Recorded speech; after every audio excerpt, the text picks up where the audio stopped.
Ya estamos totalmente de vuelta en un día sábado, segundo día de 8.8 Enteca. Como ustedes saben, nuestra onceava versión de 8.8. La verdad es que cuando partimos nunca imaginamos que estaríamos 11 años haciendo la conferencia, ni que tampoco haríamos 13 conferencias durante todo el año. Así que estamos muy contentos por eso, por el apoyo de ustedes también, por estar con nosotros un día sábado compartiendo y hablando de hacking y de ciberseguridad. Quiero anunciar que Matías Allende fue el ganador del break de Kaspersky, así que desde 8.8 nos vamos a poner en contacto contigo.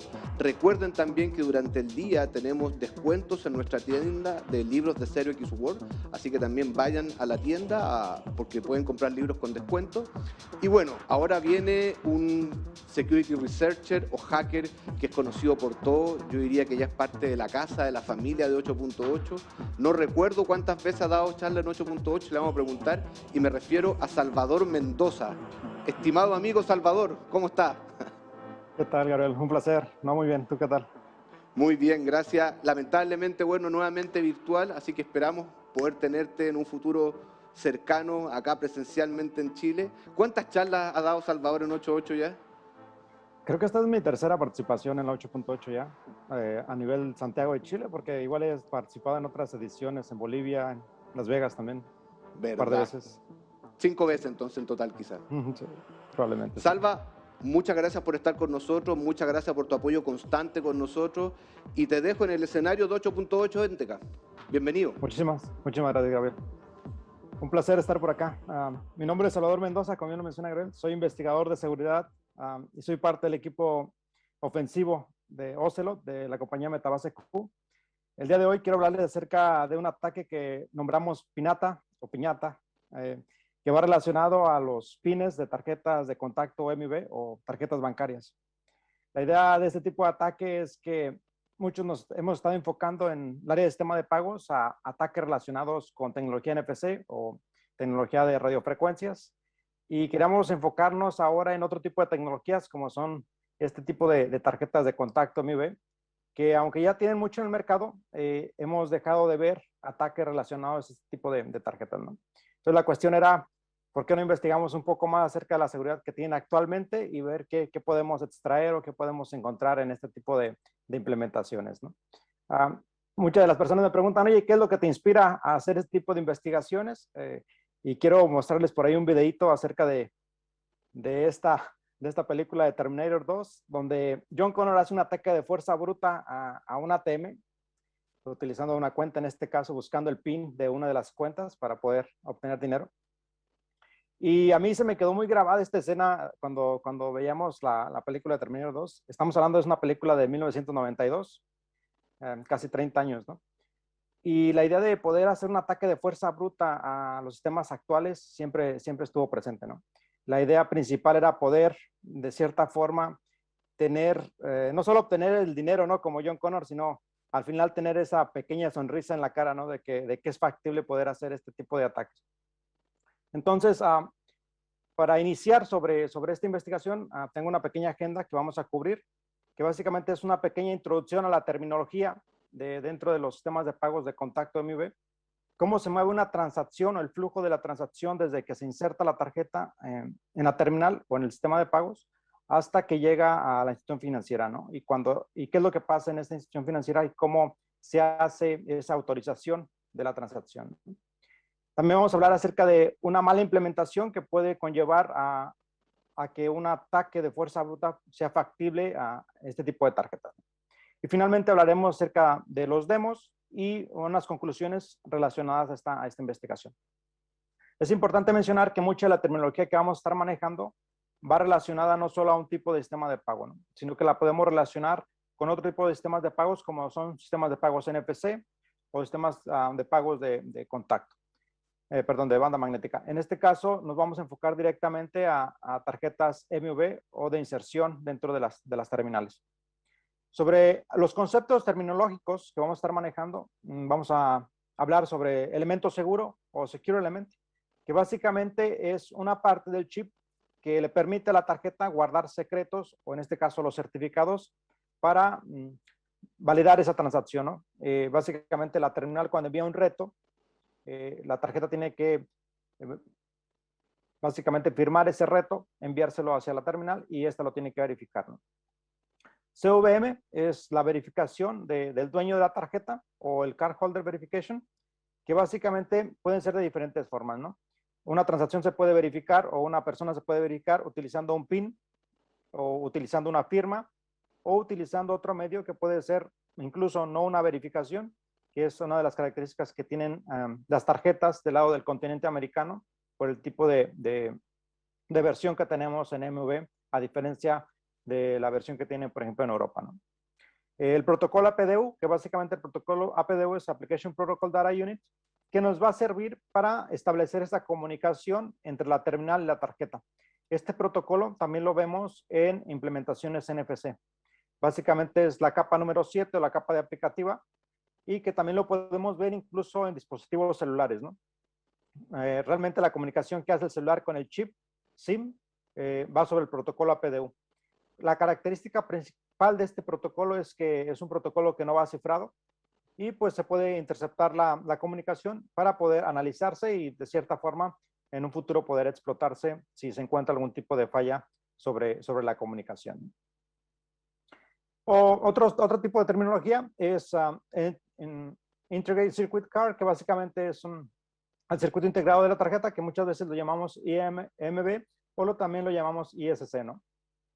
El PRS es el Pin Retry Counter o el contador de intentos de PIN, que básicamente el contador de intentos de PIN es aquel contador que se guarda internamente dentro de este chip MV o dentro de la tarjeta física, que nos indica cuántos intentos de PIN nos restan para poder verificar una transacción. Imaginemos, por ejemplo, que un banco normalmente en una tarjeta bancaria física tenemos 3 intentos de PIN.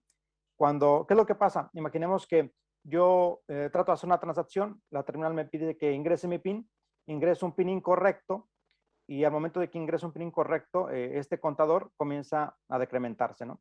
Si teníamos 3, ahora solo tenemos 2 oportunidades de encontrar ese PIN y así sucesivamente hasta que este PIN es el correcto o se encuentra en ceros, ¿no? Al momento del que el contador de intentos de PIN se encuentra en ceros, significa que esa tarjeta queda bloqueada por medio de PIN, más no significa que no podamos hacer transacciones por otros medios, ¿no? Que puede ser tal vez por transacciones NFC o por otro tipo de verificación que no sea el medio de PIN. También tenemos el ARC o ARPC, que básicamente es la autorización que nos envía a la institución financiera para autorizar la transacción.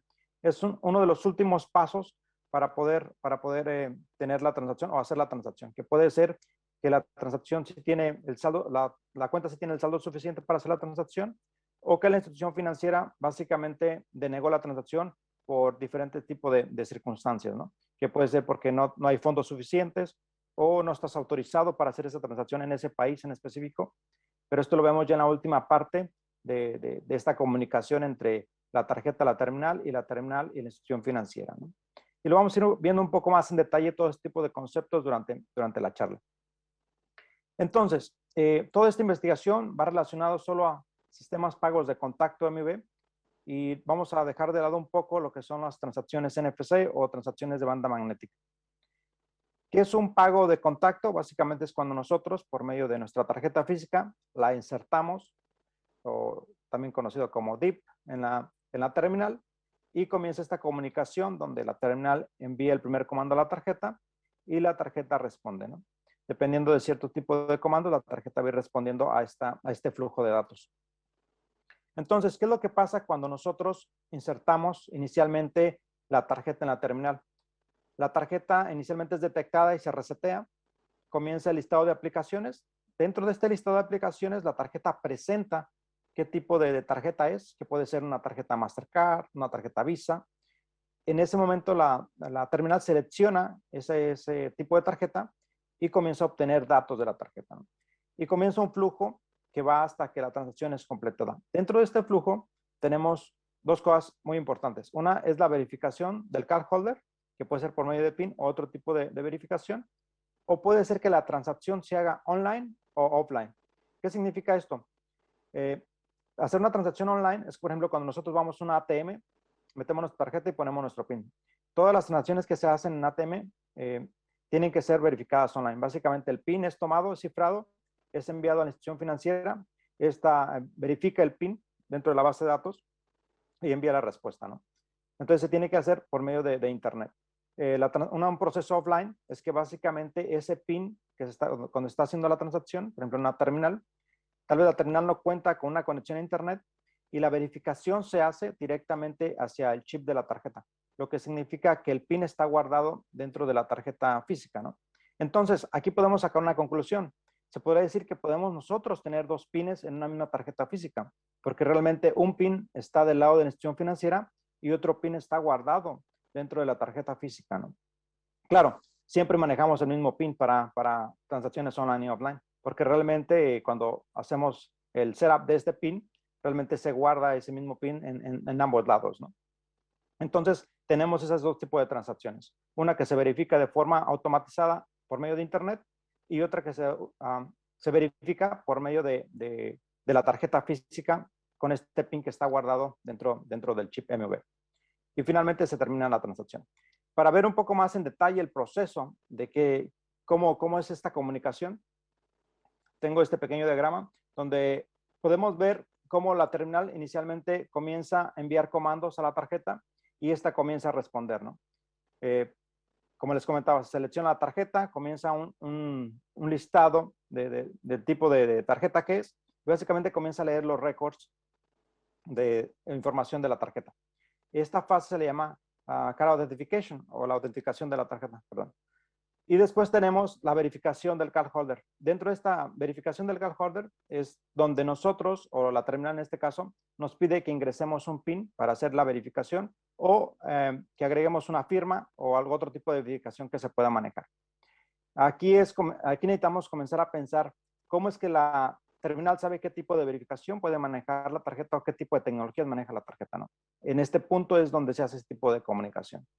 Y finalmente tenemos la sección de autorización, que básicamente es ya cuando estos datos son enviados al verificador, perdón, al autorizador, que puede ser la institución financiera, ¿no? En este punto, el autorizador envía una respuesta que puede ser sí, la transacción es aceptada o no, la transacción es rechazada, ¿no? Pero ya es todo el proceso para completar una transacción en un solo flujo. Como les comentaba, la comunicación se basa en la capa 7 de la ISO 7816, que se comparte con otro tipo de aplicativos como transacciones NFC o la comunicación que hace un celular a un SIM físico de nuestros dispositivos celulares, ¿no? La gran característica es que este protocolo no va cifrado. Una de las cuestiones es cómo la terminal sabe qué comando enviar y la tarjeta qué comando recibir. Se utiliza un mapeo utilizando un formato TLV, Tag Length Value, que básicamente es una etiqueta, cuánto voy a enviar y el dato que voy a enviar, o en este caso el comando, ¿no? Y básicamente esta es la instrucción. Clase, instancia, parámetro 1, parámetro 2, el tamaño y los datos que se van a enviar. Y la respuesta es muy similar. Tenemos los datos de la tarjeta y tenemos un trailer. El trailer básicamente es la cola del paquete que nos indica cuál es el estado del comando anterior enviado por la terminal. ¿Qué significa esto? Por ejemplo, que la tarjeta nos dice, oye, quiero ver qué tipo de tarjeta eres. Y si en el trailer viene un comando, no sé, 9000, esto nos indica que el comando anterior es ejecutado y la tarjeta está presentando los datos a la terminal, los datos correctos, ¿no? Si fuera algún tipo de error, en este trailer se especifica qué tipo de error puede ser. Un ejemplo para tener un poco más claro acerca de los comandos que envía la terminal. Por ejemplo, este es el primer comando que envía la terminal hacia la tarjeta y lo podemos poner en diferentes tipos de capas, ¿no? Por ejemplo, tenemos la clase, tenemos la instrucción, tenemos el parámetro 1, parámetro 2, el tamaño del comando enviar y el comando que está enviando, ¿no? Podemos comenzar a distinguir diferentes tipos de características que son importantes para poder tener en cuenta qué es lo que se está enviando y cómo va a responder la tarjeta, ¿no? De la misma forma tenemos la respuesta de la tarjeta, que básicamente va enfocada en los datos de la tarjeta, en este caso la respuesta, y el trailer que les comentaba. El trailer va enfocado en 2 bytes, en este caso dentro de la segunda línea. En este caso 9000, como les comentaba, cuando encontramos 9000 nos indica que el comando anterior se ejecutó correctamente y se presentan los datos hacia la terminal. Como vemos, estos datos pues están codificados en formato TLV, Tag Length Value, y los podemos decodificar manualmente o podemos utilizar un decodificador de forma automatizada. Para decodificarlos podemos utilizar una herramienta que se encuentra en mvlab.org y que nos muestra de cierta forma los datos que están codificados dentro de este paquete en hexadecimal, ¿no? Y comenzamos a darle forma, qué tipo de datos están moviendo de un lado a otro, y podemos comenzar a identificar ciertas características o rasgos que están en la comunicación, ¿no? Pero esto para nosotros era un poco confuso. El hecho de que tengamos que comenzar a decodificar de forma manual o utilizando tal vez una librería y demás. Entonces, lo que hicimos fue diseñar una herramienta que lo haga por nosotros. Y se creó la herramienta ELMA, también conocida como EMV Laboratory Midway Assistant, que básicamente eso es lo que hace. Asiste a poder procesar esos datos de la comunicación entre la tarjeta y la terminal y que nos los muestre de forma más bonita, ¿no? Que podamos verlos y podamos analizarlos de forma más rápida. Quiero hablarles un poco acerca de esta herramienta, ya que está basada en SimTrace 2. SimTrace 2 es un proyecto Open Hardware de la compañía Osmocom, que normalmente la SimTrace 2 es utilizada para snifear tráfico entre el chip SIM de un celular y el celular, ¿no? Podemos podemos poner el SIM de nuestro celular en esa ranura y por medio de un USB podemos hacer el vaciado de datos hacia la computadora y por medio de un adaptador podemos hacer la conexión hacia el celular. Entonces podemos ver esa comunicación dentro del lado de la sección de celular, ¿no? Nosotros buscamos algo parecido, pero para la sección de sistemas de pagos, ¿no? En este caso, el protocolo relacionado a MV. La gran diferencia es que es el mismo protocolo, pero por ejemplo, el tamaño en bytes y las respuestas son mucho más amplias o mucho más largas que lo que son los comandos y respuestas de un teléfono celular, ¿no? Entonces, tuvimos que hacer diferentes cambios en el firmware y comenzamos a hacer diferentes cambios en el hardware para adaptarlo de forma más, se puede decir, más precisa a lo que necesitamos para nuestras pruebas o para nuestro laboratorio, ¿no? Una de las características que se le agregó a la placa es un SPV32 para tener conectividad a nivel de servidor. Imaginemos que obtenemos un dato de la terminal, no queremos procesarlo dentro de la misma placa ELMA, entonces lo que hace ELMA es enviar este dato al servidor, el servidor lo procesa rápidamente y se lo envía a ELMA y ELMA ya lo puede presentar a la tarjeta o la terminal, que puede ser en modo emulación o en modo lectura, ¿no? Esto nos da conectividad Wi-Fi de forma automatizada. También agregamos diferentes tipos de adaptadores que los podemos utilizar ya sea para terminales o para posiblemente en un futuro ATMs de forma más convencional. Y tenemos diferentes modos a nivel de firmware, que puede ser que podamos emular una transacción o que podamos snifear los datos de una transacción, que es una de las cualidades de la tarjeta. ¿Cómo se ve un setup para un snifeo de tráfico? Pues básicamente de un lado tenemos un adaptador que es el input y del otro lado tenemos otro adaptador que es el output. Y de un lado pues insertamos la tarjeta y del otro lado tenemos una pequeña placa que simula a nivel físico una tarjeta física MV y que le hace creer a la terminal que realmente soy una tarjeta bancaria, ¿no? Y lo que hace ELMA es que nos da un vaciado por medio de USB sobre toda la comunicación que está pasando sobre esto. Al mismo tiempo, si nosotros podemos indicarle ciertos parámetros o reglas a ELMA para que vaya analizando el tráfico de forma automatizada y llegue a diferentes tipos de cambios, ¿no? Que básicamente sería como un man in the middle dentro de la comunicación. ¿Cómo se hace esto? Bueno, dentro de ELMA tenemos diferentes, yo le llamo ELMA Toolset, que básicamente diferentes herramientas que ELMA nos ayuda, para la que nos ayuda a hacer, ¿no? Que básicamente tenemos el sniffer, que básicamente para snifear los datos de una tarjeta a la terminal, y tenemos el emulador. Dentro del emulador tenemos el man in the middle. El man in the middle lo que nos permite es alterar cualquier orden, por ejemplo, de la verificación. Podemos cambiar cualquier comando, podemos adaptar cualquier respuesta de la tarjeta hacia la terminal o podemos modificar cualquier valor MV o cualquier tag MV que nos envíe la terminal o nos responda a la tarjeta, ¿no? También tenemos la posibilidad de hacer un phaser por medio de APDU, enviarle basura ya sea a la terminal o a la tarjeta para ver cómo responden o para estresar la comunicación, ¿no? Para ver si estresando la comunicación tal vez puede crashear la terminal o no responde la tarjeta, ¿no? Y finalmente cuenta con la opción de utilizar un medio de relay que es para poder enviar datos de forma automatizada a un punto remoto, ¿no? Imaginemos que tenemos ELMA en este lugar y la tarjeta física la tenemos en un sitio remoto donde vamos a extraer los datos, ¿no? Realmente no se necesita tener la tarjeta ELMA junto con la tarjeta física MV, sino que la idea básicamente es que nosotros podamos probar desde diferentes partes del mundo información relacionada al sistema bancario, ¿no? Imaginemos que hay alguien en República Checa, ¿no? Imaginemos. Este tiene su tarjeta física ya, tiene un lector y yo le puedo generar le abro un puerto, ¿no? a mi sistema de ELMA. Realmente puedo estar tomando y enviándole comandos de forma automatizada en una conexión real entre la terminal y la tarjeta, ¿no? Básicamente yo sería como ese puente de comunicación para poder testear tecnología que está fuera de mi alcance a nivel físico, ¿no? Es una de las características importantes a nivel de Relay. Adentro, ¿qué es lo que pasa a nivel de cliente? A nivel de cliente nosotros manejamos Virtual Smart Card Library, que básicamente el Virtual Smart Card Library es poder simular una transacción utilizando una tarjeta, utilizando software para emular una tarjeta, ¿no? Es sumamente fácil de implementar y se utiliza en todas las plataformas como macOS, Linux, Windows.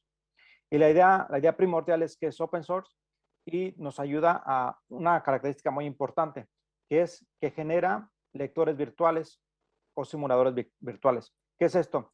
Que yo puedo pasarle los datos tomados de la tarjeta o los comandos de la terminal por este simulador virtual, modificarlos y luego presentárselos a Alma para que los emule o para que haga una lectura, ¿no? Es una de las características importantes de este Virtual Smart Card Library. Entonces, con todo este setup de software y hardware, ya podemos adentrarnos un poco más en la investigación en sí, ¿no? Esto fue como un pequeño background de todo lo que se tuvo que estudiar para poder llegar a esta mala implementación. Si recapitulamos un poco acerca de las fases de la transacción, podemos comenzar analizando qué es la autentificación de la tarjeta. Básicamente se verifica la tarjeta, se comienzan a tomar datos de la tarjeta y se comienza con el proceso de verificación de la transacción. En este caso se verifica que la persona que sea es dueño de la tarjeta, pues realmente sea la persona que debe ser, utilizando un PIN de la tarjeta o cualquier otro medio, ¿no?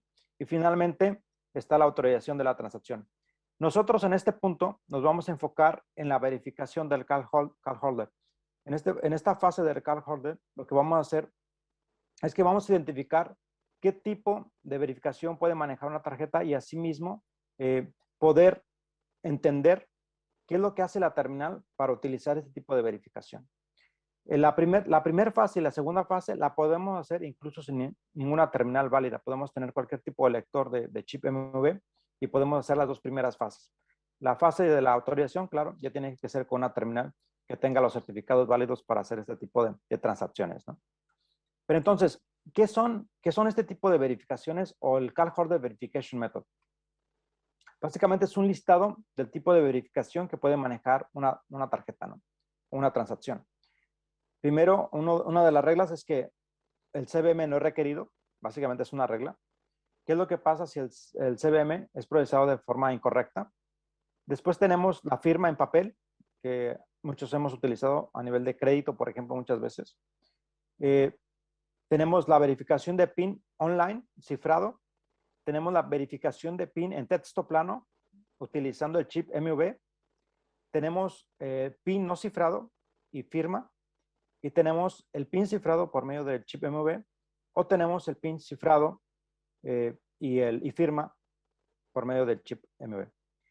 Entonces, ¿cómo en este punto nos vamos a enfocar nosotros en la verificación de PIN en texto plano?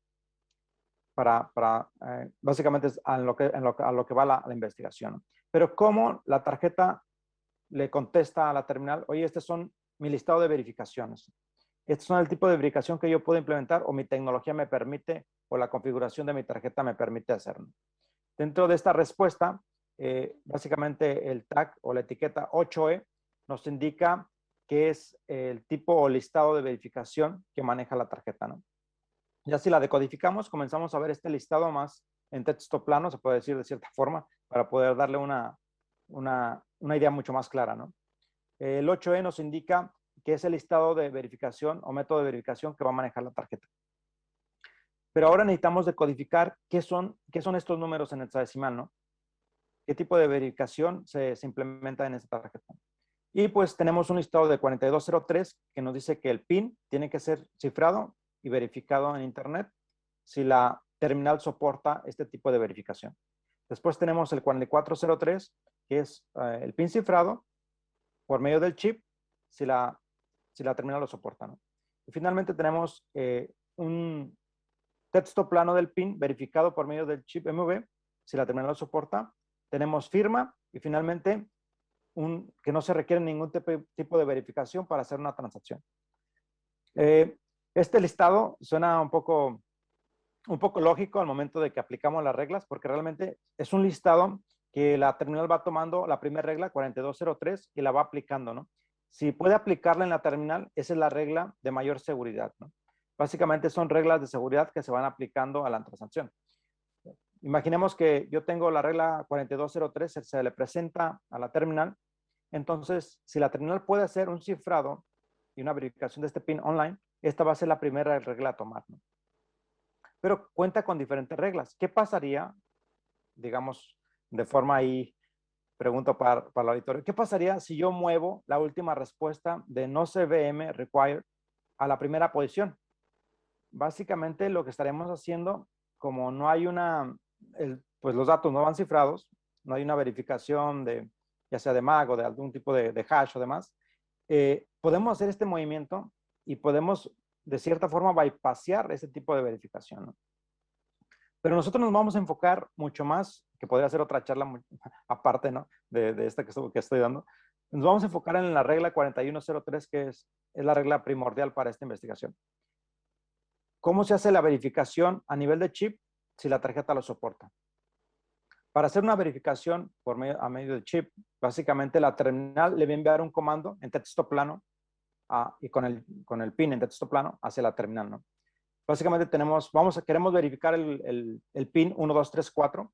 Entonces, nosotros creamos el comando y se le envía a la tarjeta, ¿no? La respuesta de la tarjeta puede ser la siguiente. Si nos da un 9000, nos indica que ese PIN es verificado correctamente. Significa que es el PIN correcto, ¿no? Si nos da un PIN incorrecto, pero tenemos dos más oportunidades, va a ser el 63C2, ¿no? Si nos da una respuesta 63C1, significa que el PIN es incorrecto y solo tenemos una posibilidad más de intentar un nuevo PIN. Pero ya si la tarjeta nos da un 63C0, nos indica que el PIN es incorrecto y no tenemos más posibilidades de tratar un nuevo PIN. Básicamente, este contador de intentos de PIN es la primera fuerza en contra de un ataque de fuerza bruta, ¿no? Al momento de que ya no hay más opciones para seguir probando más pins, la tarjeta queda bloqueada por medio de PIN y básicamente para poder resetear este contador de intentos de PIN hay diferentes formas, ¿no? Una es hablar a nuestro banco y decir, oye, olvidé mi PIN, ellos te envían otro y vas al ATM, pones tu nuevo PIN y este contador se vuelve a resetear, ¿no? La tarjeta vuelve a estar lista para utilizarse para hacer compras, ¿no? Por medio de PIN. Entonces, ¿cómo nosotros comenzamos a hacer pruebas de ataque de fuerza bruta, ¿no? Primero, lo importante es analizar qué es lo que envía la terminal y cuáles son las respuestas de la terminal cuando tratamos de hacer una verificación por medio de texto plano. Y esto pasa cuando se trata de hacer la verificación. Entonces vamos a comenzar a ver un listado de comandos y respuestas para analizar más a fondo qué es lo que está pasando dentro de la transacción.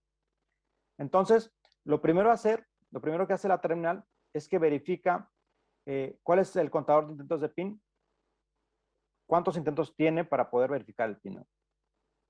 En este caso, la tarjeta responde, ¿sabes qué? Tienes 3 intentos para verificar el PIN. Entonces, la terminal comienza con el PIN 0718 y la respuesta de la tarjeta es 63C2, que le indica a la terminal que el PIN es incorrecto y quedan 2 posibilidades más para intentar nuevos PINs. Y si nosotros continuamos intentando diferentes PINs, vamos a llegar hasta la última parte, ¿no? Cuando tenemos un 63C0 que nos indica que la tarjeta quedó bloqueada y que ya no hay más intentos de PIN, ¿no? Dentro de este contador. Entonces, si nosotros tenemos el PIN retry counter igual a 0, significa que nuestra tarjeta probablemente está bloqueada. ¿Cómo podemos resetear ese valor a su valor anterior, ¿no? Que básicamente sería el valor 3. Hay diferentes formas, como les comentaba. Una es cuando nosotros recordamos el PIN, imaginemos que recordamos el PIN, vamos a un ATM, ponemos el PIN y dentro del ATM se comienzan a correr diferentes tipos de scripts que tienen diferentes funcionalidades. Una de ellas es el manejador de tarjeta. Dentro de este manejador de tarjeta, él puede resetear este contador de dígitos de PIN de forma automatizada. Otra es cuando hablamos por teléfono y nos mandan un nuevo PIN y lo utilizamos en un ATM, ¿no? Y nos hace un reseteo igual de este contador de dígitos de PIN. Otra opción es cuando la tarjeta cuenta con la tecnología para hacer ese reseteo de contador de dígitos de PIN, que normalmente depende mucho de la institución financiera que vengan integrados en estas tarjetas, ¿no? ¿Y qué es lo que pasa? Una de las cosas importantes aquí es cuando la tarjeta cuenta con estos scripts internos guardados en el chip, la institución financiera puede mandarle un comando cuando se autoriza la transacción por medio de la terminal.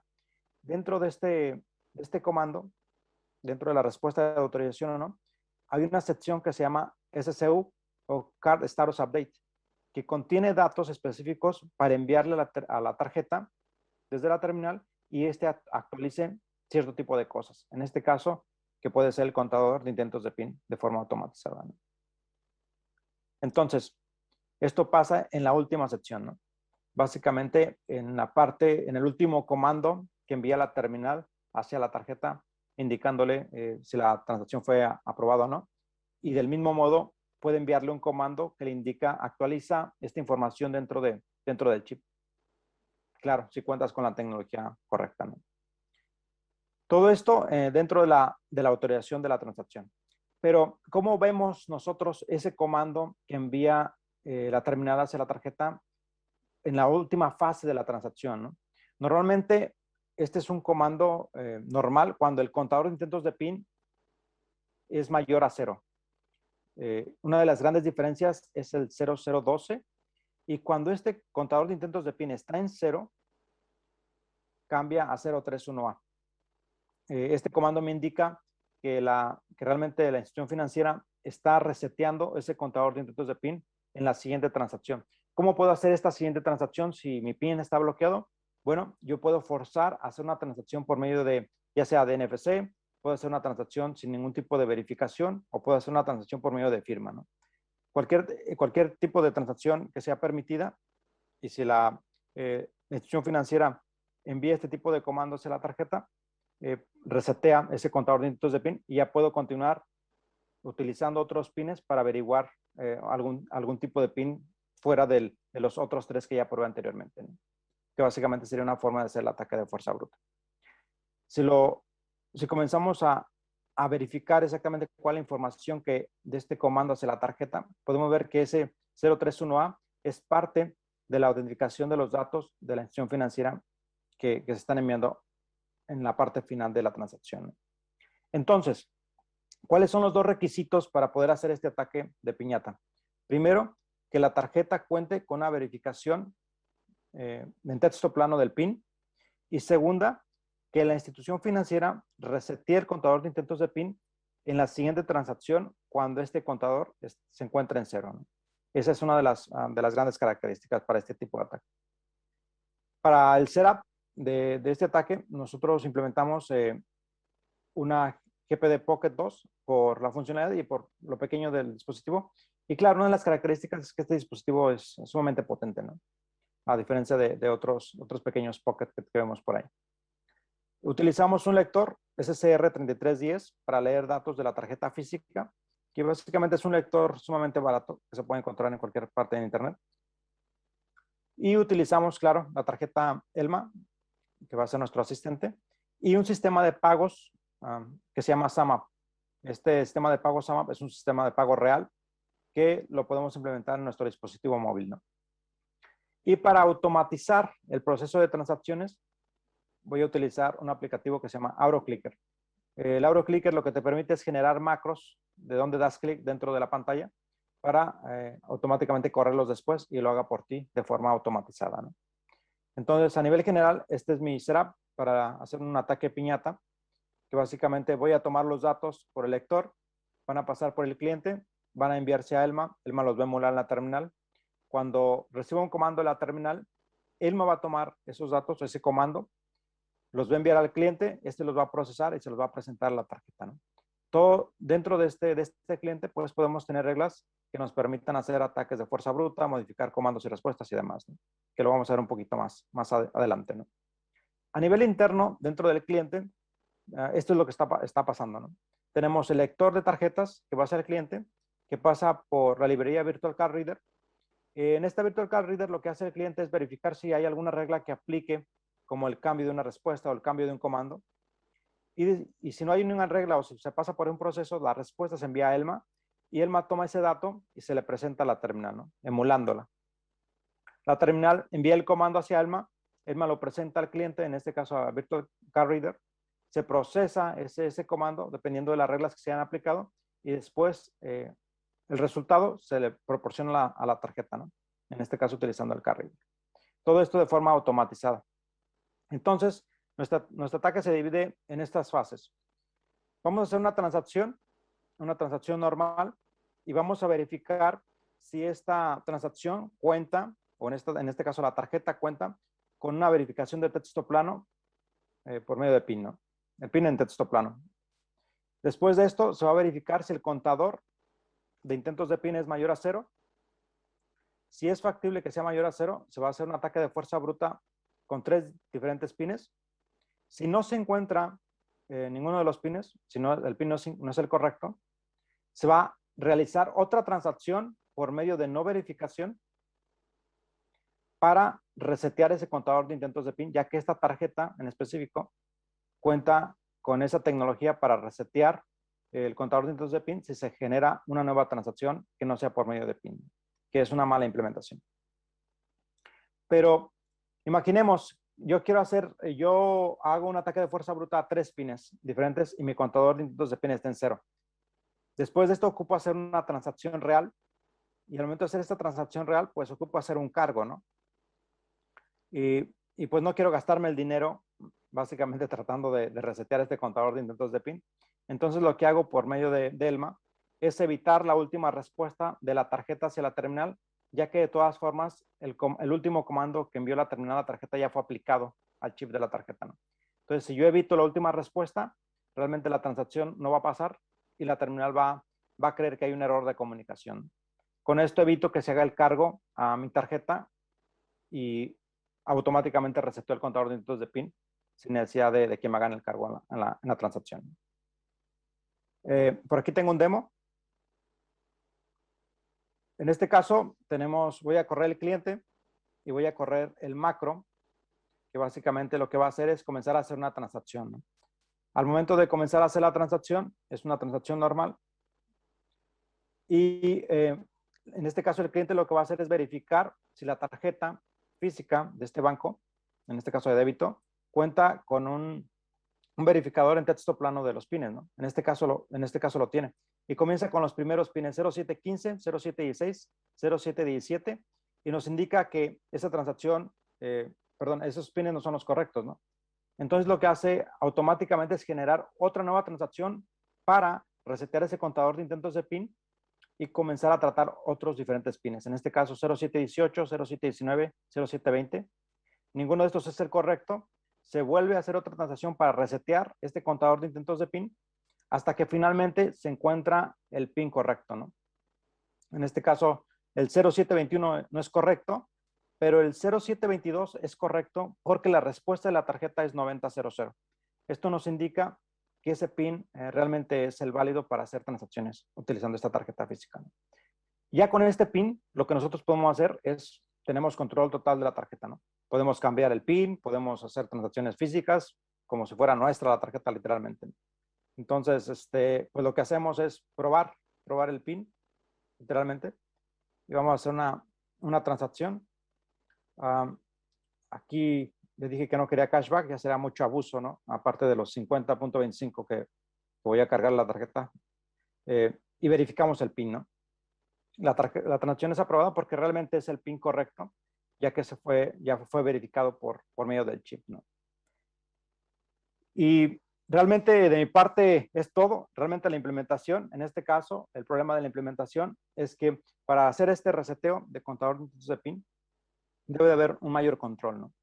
El control se basa literalmente en el hecho de que para poder hacer el reseteo de contador de intentos de PIN, se tiene que hacer, primero que nada, no se tiene que hacer de forma automatizada en la siguiente transacción, sino que se tiene que ir, por ejemplo, a una ATM de la institución financiera, o hay un monitoreo de la institución financiera para poder detectar este tipo de ataques, ¿no? Y se pueden hacer de forma muy fácil, de forma muy automatizada, ¿no? No sé si tengamos tiempo para algún tipo de preguntas o algo por el estilo. Hola, Salvador. Sí, sí, tenemos espacio para preguntas. De hecho, acá estoy buscándolas, dame un minuto. Una de las preguntas que había era si este ataque variaba mucho en ATMs más modernos. Realmente el ataque va relacionado no tanto a ATMs, va más enfocado en las tarjetas físicas, cómo la implementación fue hecha para este tipo de tarjetas físicas, ¿no? Ah, realmente el ataque en sí es acerca de este tipo de verificación que se guarda dentro de la tarjeta física, no tanto del ATM. Vale. Oye, ¿qué tanto, esto es una pregunta mía, ¿hay algún avance respecto a AMB? Desde que sabemos que Real, tiene estas debilidades. realmente lo que han estado haciendo, por ejemplo, esta falla de esta institución financiera en específico ya fue, se puede decir, arreglada.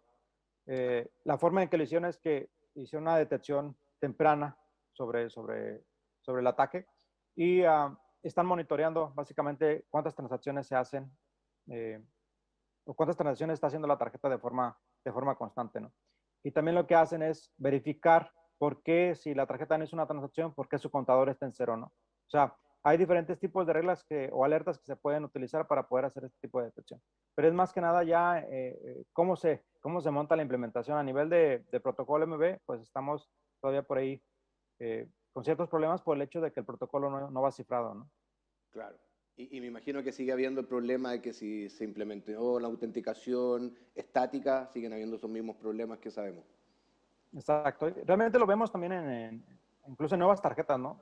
Tratan de darle esa flexibilidad al usuario cuando va a otros países que pueda utilizarlas de forma online en otros países, Claro. cuando realmente ya, por ejemplo, en el país donde estamos, ya no se utiliza mucho, pero les da esa flexibilidad al usuario para que no rechacen las transacciones fuera del país, ¿no? A veces que algún viajero quiere viajar y que quiere tener esa flexibilidad, pues es una línea muy delgada entre flexibilidad y riesgo, ¿no? Sí, tal cual. Acá tengo más preguntas que tenía relación a lo que tú decías recién. ¿No hay un conteo de inicio de transacciones, así como para un límite de intentos? Normalmente debería de haber. O sea, es como la parte de configuración inicial, ¿no? Pero en este caso en específico, el banco no lo estaba implementando correctamente. O sea, se puede decir que es una mala práctica que estaban utilizando. Después de esto ya comenzaron a hacerlo de forma más correcta. Ok. Y otra pregunta, Maca, dice, ¿cuánto tarda en probar los 1000 PIN posibles? Estamos hablando aproximadamente unas 13 horas, aproximadamente. No es tan rápido como John Connor con su Claro. dispositivo, ¿no? Pero sí, aproximadamente unas 13 horas, claro. Cuando tienes la puerta abierta por hacer pruebas sin que seas detectado o bloqueado, ¿no? Por medio de la institución financiera. Claro. Acá dice, ¿qué tarjetas se conocen que poseen la posibilidad de reset? ¿Existe alguna fecha? ¿Cuáles tarjetas son?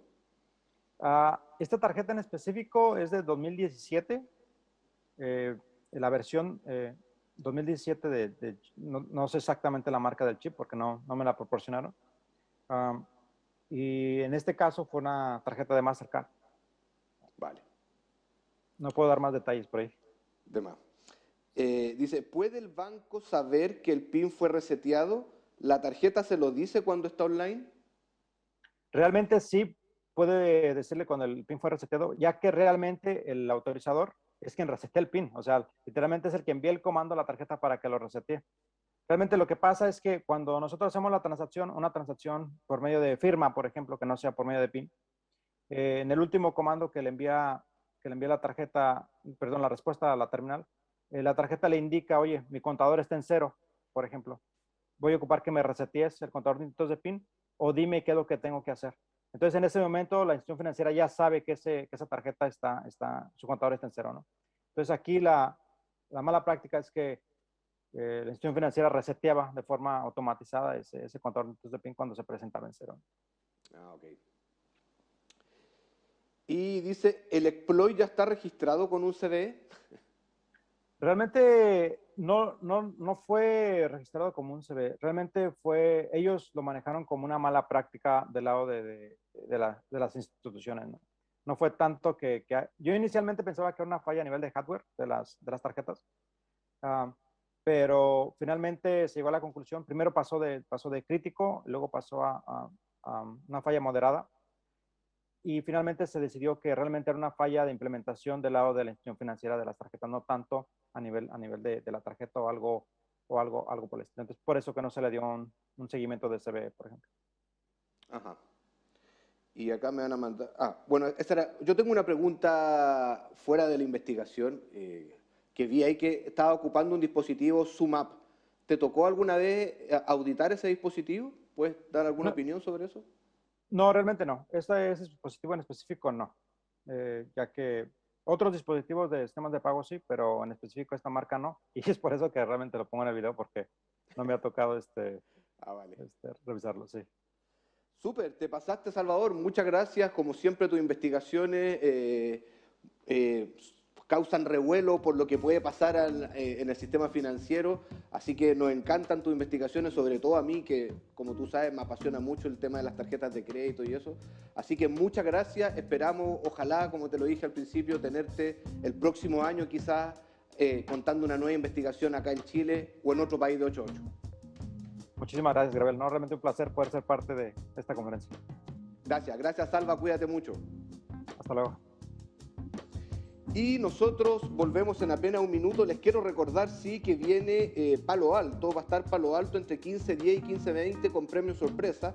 Quienes vayan a visitar el stand en ese momento de Palo Alto podrán participar de un kit de café que incluye una prensa francesa, café de grano más una taza.